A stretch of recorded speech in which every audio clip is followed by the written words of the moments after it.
Hey guys, I'm out putting hay out for the horses, and this morning while I was drinking my coffee, I was scrolling around on Facebook, and I'm a member of a couple different Facebook groups. Like, whenever I have an animal that has some sort of problem, I will typically find a Facebook group that supports that problem. So, like, for example, I'm a horse is running. I'm a member of a congestive heart failure group, a canine cognitive decline group for Teddy, Gus, our dog who recently passed from cancer. You know, I'm sure you guys know what I'm talking about. If they've got a problem, I usually find a Facebook group just so I can see, you know, what other people are doing and ask questions if I have anything, just to have support, right? So I wanted to talk about something quickly that I've been seeing. Boris, be nice. A problem that I've been seeing several people post about in the canine cognitive group on Facebook. That problem being, I think, unrealistic expectations of what owning an older dog can possibly look like. I say possibly because some dogs will pass quickly, and other dogs, you know, their decline, their journey to the end is much slower. There, you guys can see the horses while I talk. So specifically, I wanted to address realistic expectations of the more slow aging process, the slower journey to the end of a dog's life, and what that looks like and what you should be prepared for. Because the posts that I'm seeing are basically like this. I'm very frustrated. I don't know how much longer I can handle this. My dog is... My dog pees every 2 hours, they're incontinent, they're pacing, they're wandering, they're barking.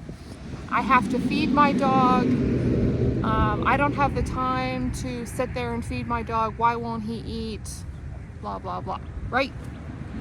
So I'm a very blunt, tell it like it is person, especially when it comes to animal care. If you guys have been watching my videos for a while, I think you know that. Here's the thing. Take this for, you know, however, take this however it speaks to you, I guess is what I'm saying. Guess what's going to happen to you someday? Either you're going to pass quickly, or you are going to pass slowly, right? And I'm very familiar with the people that pass slowly. Why? Because I used to work as a nurse in several different long-term care facilities and also a hospital. I know what elder care looks like. And guess what? It's identical to dog elder care, right? So we have, for example, 2-hour bed check policies. That means you have to go and check on your elderly patient every 2 hours to make sure that they have not been incontinent. If they have, you need to clean them up, change their clothing, right? You may have to feed an elderly patient. Elderly patients often take a lot of medications. And that medication, you can't just sometimes hand them a pill because maybe they're not lucid enough to know what to do with that pill. So you have to give it to them. You have to crush it. You have to put it in pudding or applesauce, whatever, to get them to ingest their medication. I guess, you know, I'm just saying, have realistic expectations of what elder care looks like, right? And I hope to God that someday when you're old and you're in a nursing home, hang on, that your nurse is not annoyed with your care. I think that's it. I think I just wanted to say that, get that off my chest.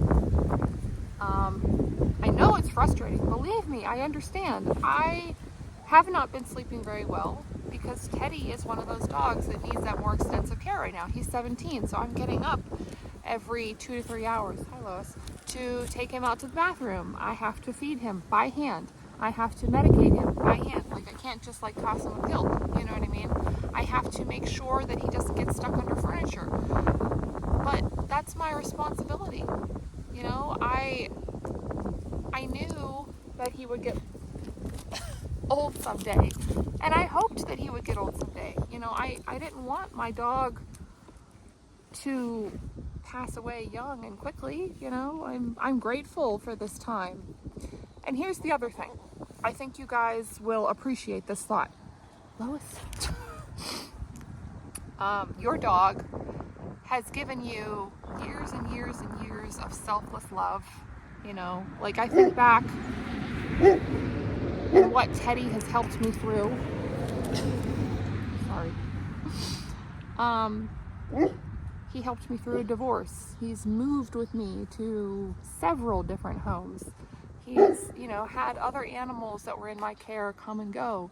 And like, he's just given me so much love, so much support throughout my entire life. And I'm so grateful now that I can return the favor. And I hope that you guys will view your senior dog care in the same way. All right, those are my thoughts, and I hope you got something out of that. I'll see you next time.